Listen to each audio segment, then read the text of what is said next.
UP के पूर्वांचल में बड़े ब्राह्मण नेता जितिन प्रसाद ने बुधवार को कांग्रेस छोड़कर बीजेपी ज्वाइन कर ली। ज्योतिरादित्य सिंधिया की तरह जितिन प्रसाद के पिता भी बड़े कांग्रेस नेता और केंद्रीय मंत्री रहे थे। जितिन प्रसाद और ज्योतिरादित्य सिंधिया भी मनमोहन सिंह की सरकार में केंद्रीय मंत्री रह चुके हैं। जी हां, बीजेपी नेता और राज्यसभा सांसद ज्योतिरादित्य सिंधिया ने यूपी के बड़े कांग्रेस नेता जितिन प्रसाद के पार्टी में आने का स्वागत किया है। सिंधिया ने कहा है कि वो मेरे छोटे भाई की तरह है और वह उसका भारतीय जनता पार्टी में स्वागत करते हैं। यूपी के पूर्वांचल में बड़े ब्राह्मण नेता जितिन प्रसाद ने बुधवार को कांग्रेस छोड़कर बीजेपी ज्वाइन कर ली। ज्योतिरादित्य सिंधिया की तरह जितिन प्रसाद के पिता भी बड़े कांग्रेस नेता और केंद्रीय मंत्री रहे थे। जितिन प्रसाद और ज्योतिरादित्य सिंधिया भी मनमोहन सिंह की सरकार में केंद्रीय मंत्री रह चुके हैं। वहीं 47 साल के जितिन प्रसाद ने कुछ दिनों पहले ही यूपी के मुख्यमंत्री योगी आदित्यनाथ को उनके जन्मदिन पर बधाई दी थी। इसके बाद से ही उनके नए कदम को लेकर कयास लगाए जाने लगे थे। 2019 के लोकसभा चुनाव से पहले ही ऐसी अटकलें जोरों पर थी कि जितिन बीजेपी में जा सकते हैं। माना जाता है कि कांग्रेस के शीर्ष नेतृत्व के त्वरित हस्तक्षेप के कारण प्रसाद ने अपना फैसला तब वापस ले लिया था। वहीं ज्योतिरादित्य सिंधिया के बाद बीजेपी में जाने वाले प्रसाद राहुल गांधी के दूसरे सबसे करीबी नेता हैं।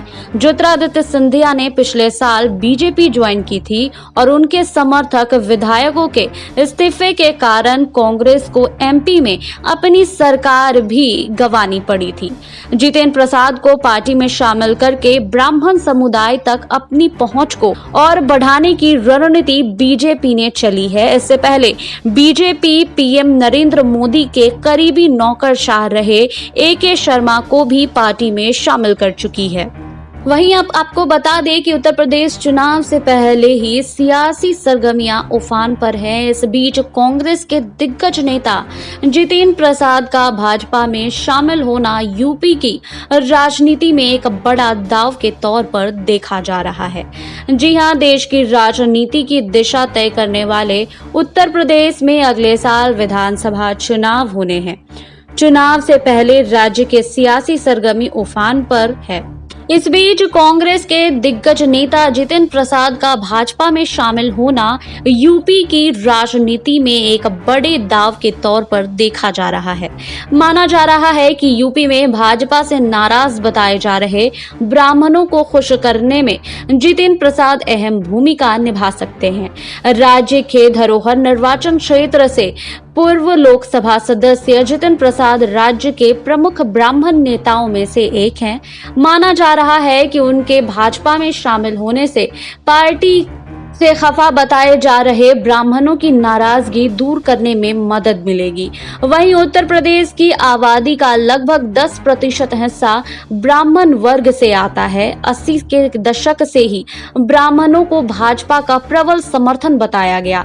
ये वही दौर था जब मायावती ने 3 उच्च जातियों के खिलाफ अपने तिलक, तराजू और तलवार नारे के साथ सियासी जमीन मजबूत करने का अभियान शुरू किया था। लेकिन योगी सरकार के सत्ता में आने के बाद से खबरें आती रही हैं कि ब्राह्मण वर्ग उनसे नाराज चल रहे हैं। ब्राह्मणों की नाराजगी के पीछे कारण यह बताया गया कि योगी सरकार में राज्य के शीर्ष पदों पर ज्यादातर ठाकुर जाति के लोगों का ही चयन है। वहीं विकास दुबे मुठभेड़ के बाद भी ब्राह्मण संगठनों में आक्रोश देखने को मिला था। वहीं ब्राह्मण समुदाय के कई लोगों ने यह भी कहा था कि जाट गैंगस्टर के साथ उनकी कोई व्यक्तिगत सहानुभूति नहीं थी। यह भी स्पष्ट है कि योगी आदित्यनाथ की सरकार में भाजपा के ही कुछ नेताओं में नाराजगी के भाव देखने को मिले। यह भी तय है कि अगले साल राज्य में होने वाले विधानसभा चुनावों में योगी आदित्यनाथ ही भाजपा का का नेतृत्व करेंगे। ऐसे में जितेंद्र प्रसाद का भाजपा में शामिल होना ब्राह्मणों को शांत करने के लिए जवाबी कदम के रूप में देखा जा रहा है। वहीं प्रधानमंत्री नरेंद्र मोदी द्वारा चुने गए पूर्व नौकरशाह AK शर्मा को लखनऊ भेजना भी इसी कड़ी का हिस्सा हो सकता है। बता दें कि जितेंद्र प्रसाद राहुल गांधी के करीबी नेताओं में से एक थे। वो मनमोहन सिंह के नेतृत्व वाली सरकार में 2 बार कैबिनेट मंत्री भी रह चुके हैं। वहीं कांग्रेस के सत्ता में हटने के बाद से जितेंद्र प्रसाद का राजनीतिक जीवन भी हाशिए पर था।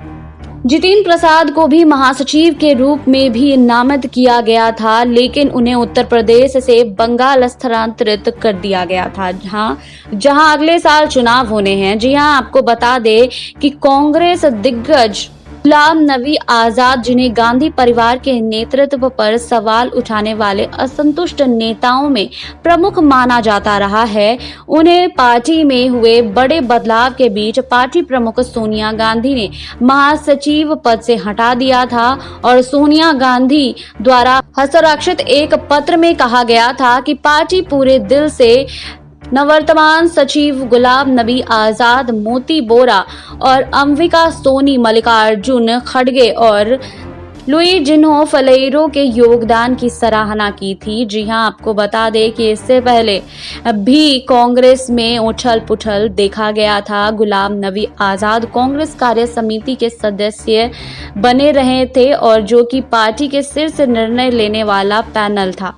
वहीं आपको बता दें कि इससे पहले भी कांग्रेस पार्टी में ये बड़ा फेरबदल उस घटना के 1 महीने बाद हुआ था, जब पार्टी के 23 वरिष्ठ नेताओं ने बागी तेवर दिखाते हुए कांग्रेस की अंतरिम अध्यक्ष सोनिया गांधी को पत्र लिखकर पार्टी के आंतरिक चुनाव करवाने और पूर्णकालीन पारदर्शी नेतृत्व की मांग की थी। वहीं जिसके बाद कांग्रेस से नाखुश जितेंद्र प्रसाद ने इस्तीफा देकर बीजेपी का दामन थाम लिया है।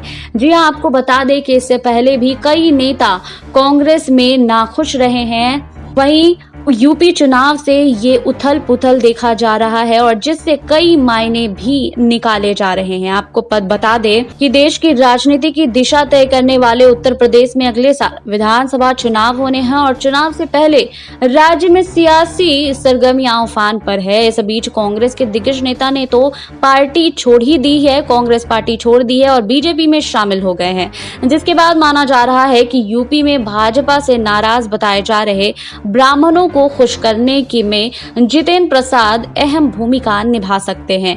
वहीं आपको बता दें कि राज्य के धौरहरा निर्वाचन क्षेत्र से पूर्व लोकसभा सदस्य जितेंद्र प्रसाद राज्य के प्रमुख ब्राह्मण नेता में से एक है। माना जा रहा है कि उनके भाजपा में शामिल होने से पार्टी से खफा बताए जा रहे ब्राह्मणों की नाराजगी को तो दूर करना है ही। वहीं उत्तर प्रदेश की आबादी का लगभग 10% हिस्सा ब्राह्मण वर्ग से आता है। जी हां, आपको बता दें कि अगले साल उत्तर प्रदेश में विधानसभा चुनाव होने हैं, जिसके लिए बीजेपी अभी से ही कड़ी मशक्कत कर रही है। आपको हमारी रिपोर्ट कैसी लगी हमें कमेंट बॉक्स में लिखिए। बाकी और खबरों के लिए जुड़े रहिए SPN 9 न्यूज के साथ।